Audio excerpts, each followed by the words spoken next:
My name is Evelyn Carter, and I'm 34 years old. There's a moment in every relationship when the truth doesn't arrive as a fight or a dramatic confession. It arrives quietly, almost politely, and once it settles in your chest, it changes how you see everything that came before.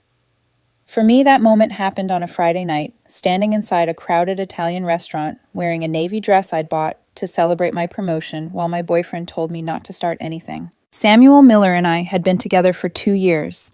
2 years of learning how to phrase things carefully so he wouldn't feel criticized. 2 years of convincing myself that patience meant swallowing discomfort and calling it maturity. I told myself that being the secure girlfriend meant not asking too many questions, not reacting too quickly, not expecting too much. I thought love meant shrinking gracefully. That night was supposed to be about me. I'd just been promoted a real step forward in my career, and I'd made the reservation weeks in advance at Lucia's, the kind of place you had to plan for. I wanted it to feel intentional, special. I wanted him to be proud of me. For the first 10 minutes, everything felt right. Samuel held my hand. He smiled when the waiter congratulated us. He even toasted to my success. For a brief, dangerous moment, I believed this was what stability looked like. Then we reached the hostess stand. I felt his body tense before I understood why. His hand slipped from mine, his posture stiffened, and I followed his gaze toward the bar area. That's when I saw her. She was tall, confident, wearing a leather jacket over a simple top like someone who didn't need to try. I recognized her instantly, even though I'd only seen her in old photos and heard her name spoken carefully in past conversations. Marissa, his ex-girlfriend. The one he described as toxic. The one he said had broken his heart. The one he insisted was ancient history. His face lit up in a way I hadn't seen directed at me in months. Marissa, he breathed, already stepping away from me. She smiled like this reunion had been inevitable. Wow, look at you. Still charming. I stood there suddenly aware of how small I felt in my own celebration. I stepped forward anyway, extending my hand, refusing to disappear quietly. Hi, I'm Evelyn, Samuel's girlfriend. Marissa barely flicked her eyes toward me. Girlfriend, she said with a soft laugh, still looking at him. Good for you, Sam. Playing it safe now. The comment landed like a slap. But before I could respond, Samuel turned to me. He placed his hand flat against my chest, not protectively, not affectionately, but firmly, as if holding me back. Evelyn, he hissed, his expression irritated. Don't start anything tonight. I stared at him, stunned. She just disrespected me. She's joking, he snapped. Don't be so sensitive. Then he lowered his voice, glancing back at Marissa as if worried she might be uncomfortable. I just need to clear the air. It's important for my closure. Closure. On the night meant to celebrate my promotion. I reminded him why we were there, told him it would only take a few minutes, but he waved me off. He wasn't asking for my understanding. He was dismissing it. Go find us a table, he said, already turning away. Order me a glass of Pinot. Don't be weird about this. Then he reached for Marissa's arm and guided her toward the patio doors, leaving me standing there alone while they walked off together. The hostess cleared her throat. Ma'am, your table is ready. I looked through the glass. Samuel was laughing. His hand rested comfortably on Marissa's arm. He looked relaxed, energized, like he was exactly where he wanted to be. And that was the moment it finally became clear. I wasn't his partner. I was his placeholder. The safe option he kept around while unresolved feelings waited in the background. I turned back to the hostess and said calmly, I won't be needing the table. Then I walked out the front door. I didn't storm out of the restaurant. I didn't rush, didn't slam the door, didn't give anyone the satisfaction of thinking I was emotional or unstable. I walked to my car with a steady pace, the kind you use when your mind has already made a decision your heart hasn't caught up to yet. It was 7:15 p.m. I remember checking the time because part of me was still calculating around Samuel still predicting his behavior out of habit. If he said 10 minutes, I knew it meant at least an hour. A drink would turn into 2. Laughter would turn into nostalgia. Nostalgia would turn into justification. He wouldn't check his phone because he wouldn't think he needed to. He'd assume I was waiting quietly exactly where he left me. That realization didn't hurt the way it used to. It felt clarifying. I drove home in silence. No music, no podcasts, just the low hum of the engine and the sound of my own breathing. Somewhere between the third red light and the familiar turn onto our street, the sadness I expected never arrived. Instead, something sharper took its place. Focus. When I walked into the apartment, I didn't pause to look around or take anything in. I didn't sit down. I went straight to the bedroom. This wasn't about nostalgia or closure. This was about execution. I pulled the box of heavy-duty black trash bags from under the sink and started with my side of the closet. Dresses, blouses, coats. I didn't fold anything. I swept them off the hangers and into the bags in one motion. The sound of plastic tearing and hangers clattering echoed in the room, but it didn't feel chaotic. It felt efficient. I moved quickly, not angrily. There was no shaking, no second guessing. I packed what was mine, and only what was mine. My shoes, my work bag, my jewelry case. In the bathroom, I emptied my drawer of makeup skincare prescriptions. I left the shared toothpaste. I left the soap we both used. I took the things that belonged to my body and my life. In the living room, I unplugged my laptop, my tablet, my work monitor. Then I walked to the router. The internet bill was in my name. I paid it every month without discussion, the same way I paid most of the rent, the groceries, the utilities. I unplugged the modem and router and slid them into my backpack. It wasn't about being petty. It was about no longer providing infrastructure for a life that didn't include me. By the time I opened the safe, I was moving on muscle memory alone. Passport, birth certificate, emergency cash. The watch my father gave me before he passed. I zipped everything closed, wiped my hands on my jeans, and scanned the apartment one last time. It didn't look like someone had moved out. It looked like a clean extraction. My side of the closet was a hollowed-out space next to Samuel's neatly arranged clothes. The entertainment center was reduced to dangling cords. The bedroom felt unbalanced, like a scale tipped too far in one direction. I took the spare key off my ring and placed it on the kitchen counter. Then I looked for something to write on. I found a piece of junk mail, flipped it over, and picked up a Sharpie. For a moment, I considered writing everything I'd swallowed over the past 2 years. Every time he'd minimized my feelings. Every time I'd been told I was overreacting. Every time I'd been asked to be quieter, smaller, more accommodating. Then I remembered his voice at the restaurant. Don't start anything. So I didn't. I wrote 5 words. Didn't start anything. Just finished it. I left the note beside the key, grabbed my bags, and walked out without locking the door behind me. It felt symbolic, even if I didn't fully understand why at the time. At 8:47 p.m., my phone lit up on the passenger seat as I pulled onto the main road. Incoming call. Samuel Miller. I didn't decline it. I didn't answer it. I switched my phone to silent and placed it face down. I imagined him walking back to the table annoyed, maybe rolling his eyes when he didn't see me there. I imagined him assuming I was sulking in the lobby or hiding in the bathroom to make a point. It wouldn't occur to him yet that I was gone. That realization would take time. I checked into a modest hotel about 20 minutes away. Nothing fancy. I wasn't celebrating. I was stabilizing. I ordered a pizza, cracked open a beer from the minibar, and sat on the edge of the bed while my phone vibrated rhythmically against the nightstand. I didn't need to listen to the voicemails to know how they would unfold. I could map them out from experience. The first would be annoyed, the second angry, the third confused, the last desperate. At 8:55 p.m., curiosity got the better of me. Evelyn. Where are you? Samuel said. I'm back at the table. The waiter said you left. Stop being dramatic and come pick me up. This isn't funny. At 9:15 p.m., the tone had shifted. Okay, seriously, answer your phone. I'm standing outside. Marissa already left. She had to meet some friends. I'm not paying for an Uber when you drove us. This is so childish. I exhaled slowly. By 9:48 p.m., his voice was unsteady. I'm home. Why aren't the lights working? The Wi-Fi isn't connecting. Evelyn. Where is your computer? Why is the TV gone? Call me right now. You're scaring me. The final voicemail came minutes later, his voice cracking, breath uneven as he found the note. What do you mean finished it? You can't just leave. We live together. Please come home. I'm sorry. I shouldn't have been with Marissa that long. I'm sorry. I listened to that one while chewing a slice of pizza that had already gone cold. I didn't feel triumph. I didn't feel guilt. I felt distance, like watching a storm through thick glass. I turned my phone off completely and went to sleep. For the first time in years, I slept without bracing myself for disappointment. I woke up the next morning to a silence that felt almost unfamiliar. No notifications lighting up my phone, no tension in my shoulders from anticipating an argument that hadn't happened yet. For a few seconds, I didn't remember where I was, and then it all came back with surprising calm. I turned my phone back on. 47 missed calls, 30 unread messages. I didn't open them right away.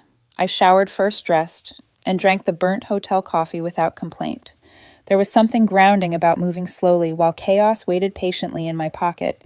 When I finally sat on the edge of the bed and unlocked my phone, I read the messages in order not because I needed answers, but because I wanted to understand the arc of his panic. The first texts were irritated, short, demanding. "Where did you go? This isn't funny. You embarrassed me." Then came the bargaining. "Can we just talk? You're blowing this out of proportion." Marissa didn't mean anything. By mid-morning, the tone cracked. "Please answer. I don't know how to fix this. I can't believe you actually left." I didn't respond to any of them. The shift happened 2 days later, when the consequences stopped being theoretical and started becoming logistical. That was when the calls stopped coming from Samuel directly and started coming from people who had never liked me enough to care before. Jessica was first. She had always treated me like an accessory. Samuel came with something mildly useful, but easily replaced. When her name flashed on my screen, I almost ignored it. Almost. "You are unbelievable," she snapped the second I answered. "Do you have any idea what you've done to him?" "Hello to you too, Jessica," I said calmly. "He hasn't eaten. He's barely sleeping. You don't just abandon someone like that over a 5-minute conversation with an old friend. You're insecure, controlling, and honestly, this whole thing is disturbing." I listened without interrupting the way you do when someone is revealing more about themselves than they realize. When he told me not to start anything and sent me away while he drank with his ex, that wasn't a 5-minute conversation, I said. That was a decision. "He was trying to manage a delicate situation," she shot back. "You made it about yourself." "It was about me," I replied evenly. "It was my promotion, my dinner, my relationship." He chose her comfort over my dignity. There was a pause on the line just long enough for her to regroup. "He loves you," she said, softer now. "People make mistakes." "That wasn't a mistake," I said. "It was a pattern." Then I added the part she wasn't expecting. "Tell him not to worry about the rent. I paid through the end of the month. He has 28 days to figure out how to afford a 2-bedroom apartment in the city on his salary." She inhaled sharply.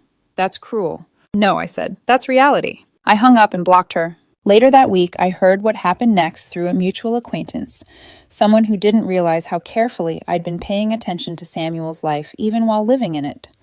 Once it became clear that I wasn't coming back, he did what I'd suspected he would do all along.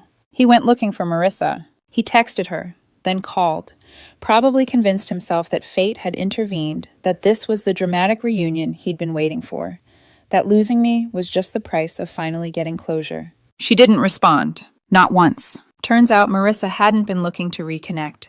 She'd been passing through town, bored, nostalgic, and pleased to find an old flame still eager for her attention. Once she realized that attention came attached to a fresh breakup, a destabilized apartment, and an emotionally unraveling man, she vanished. Blocked him on social media 3 days later. The irony would have been funny if it hadn't been so predictable. The financial reckoning came soon after. Without my income, the numbers didn't work. I had covered most of the rent, the utilities, the internet, groceries. Samuel's paycheck had always gone toward his car payment, his loans, and whatever distraction caught his interest that month. I communicated only through email after that, strictly about the lease. No emotion, no commentary. I told the landlord I was vacating and removed my name from future payments. 3 weeks later, an automated notice landed in my inbox. Rent past due. Samuel sent me one final email. No subject line. "I can't afford this place alone. You promised to take care of me. How can you be this heartless?" I stared at the screen for a long moment before closing my laptop. I wasn't being heartless. I was just no longer financing a life that didn't include me. He broke the lease, lost the security deposit, moved back in with his parents, the same parents he'd spent years complaining were suffocating and controlling.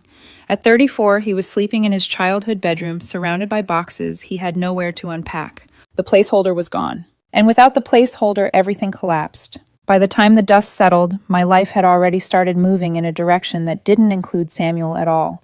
The chaos he was living in felt distant, like something I'd read about rather than survived. I hadn't blocked him out of anger. I had blocked him because silence was finally more productive than explanation. 4 months passed. I moved into a smaller place closer to work, a clean loft with tall windows and no shared history baked into the walls. Every piece of furniture in it was mine. Every decision from where the couch sat to how late the lights stayed on belonged to me alone. I didn't realize how exhausting compromise had become until I no longer had to negotiate my existence with anyone. Work flourished in the absence of emotional noise. Without the constant anxiety of managing Samuel's moods, I had focus I didn't know I'd been missing. I stayed later when I wanted to left early when I didn't. I slept better. I ate better. I looked better not because I was trying to prove anything, but because peace is noticeable on a person. I hadn't heard from Samuel since the email about the rent, and I assumed that was the end of it. People like him don't usually seek closure once the practical benefits are gone. They retreat, regroup, and rewrite the story in their heads until they are the victim. I didn't expect to see him again. That assumption lasted until a Tuesday morning just after 8 when I stopped by the coffee shop near my office. It was routine by then, same order, same counter, same quiet sense of ownership over my mornings. I was checking emails on my phone when I heard my name spoken in a voice that felt thinner than I remembered. Evelyn. I turned. Samuel stood a few feet away, hands shoved into the pockets of a jacket that looked worn at the cuffs. He looked smaller somehow, not physically, but energetically, like someone whose world had narrowed. His hair was pulled back carelessly. His face was tired in a way sleep doesn't fix. Hi, I said, polite and neutral, the way you greet someone whose chapter in your life has already closed. Can we talk? He asked. His eyes flicked around the shop, aware of how public this was. Just 5 minutes. I checked my watch. I'm walking to my office, I said. You can walk with me. 3 minutes. He nodded quickly, like he was afraid I'd change my mind. Outside, the air was crisp. I set a steady pace, and he struggled to match it. I messed up, he blurted. I know I did. Marissa meant nothing. I don't even know what I was thinking. She stopped replying days after you left. It was stupid. I threw everything away for nothing. I know, I said without slowing down. He faltered at that, clearly expecting resistance. I miss you, he said after a beat. I miss us. He reached for my arm, but I sidestepped smoothly, not breaking stride. His hand fell back to his side. I miss our place, he continued, desperation creeping into his voice. Living with my parents is a nightmare. I'm sleeping in my old room. I don't have space for my things. I miss talking to you. You were my best friend.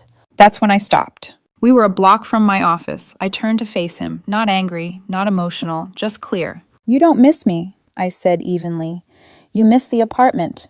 You miss the stability. You miss having someone who absorbed your uncertainty so you didn't have to. That's not true, he said quickly. I loved you. You told me to go sit alone at a restaurant while you flirted with another woman, I replied. That isn't love. That's management. His face crumpled. He started to cry, not theatrically, not manipulatively, but with the dawning realization that the strategies that used to work no longer did. Can we start over? He asked. Just coffee. Just a drink. I can be better. I looked at him for a long moment. I saw regret, yes, but I also saw entitlement still clinging beneath it. He still thought my dignity was negotiable. I smiled softly without warmth. Start over, I repeated. Samuel, you were the one who told me not to start anything. You wanted me quiet, patient, out of the way. I stepped back, preparing to leave. So I'm not starting anything, I said. I'm finished. I turned and walked toward my office building without looking back. As the glass doors closed behind me, I felt the finality settle. Not heavy, not dramatic, just complete. I had finally found my table, and this time I was sitting exactly where I belonged. The weeks after that encounter passed quietly, the way real closure usually does. There was no dramatic aftermath, no sudden messages, no last-minute apologies sent at midnight.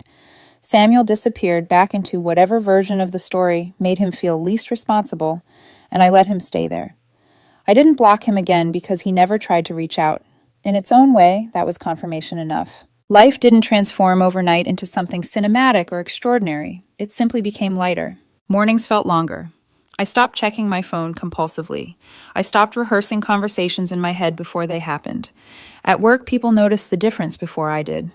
My manager commented on my confidence during meetings. A colleague told me I seemed calmer, more grounded. I realized how much emotional energy I'd been spending managing someone else's discomfort and how much of myself I'd quietly been withholding to keep the peace. I redecorated my loft slowly, intentionally. No rushed decisions, no compromises disguised as generosity. Every choice reflected how I actually lived, not how I wanted to be perceived. I cooked for myself. I invited friends over without worrying if my presence would irritate someone else. I learned how silence could be comforting instead of threatening. Every so often, someone would mention Samuel in passing. A mutual acquaintance would lower their voice and say something vague about how he was having a hard time or figuring things out. I listened politely and felt nothing. Not satisfaction, not guilt, just distance. I understood something then that I hadn't before. Walking away hadn't punished him. It had simply removed the structure that allowed him not to grow. And that wasn't my responsibility anymore. One evening, months later, I went back to Lucia's, not to reclaim anything, not to prove a point. I went because I wanted to. I sat alone at the bar, ordered a glass of wine, and watched the room fill with people celebrating things that mattered to them. No one told me to wait. No one asked me to be smaller.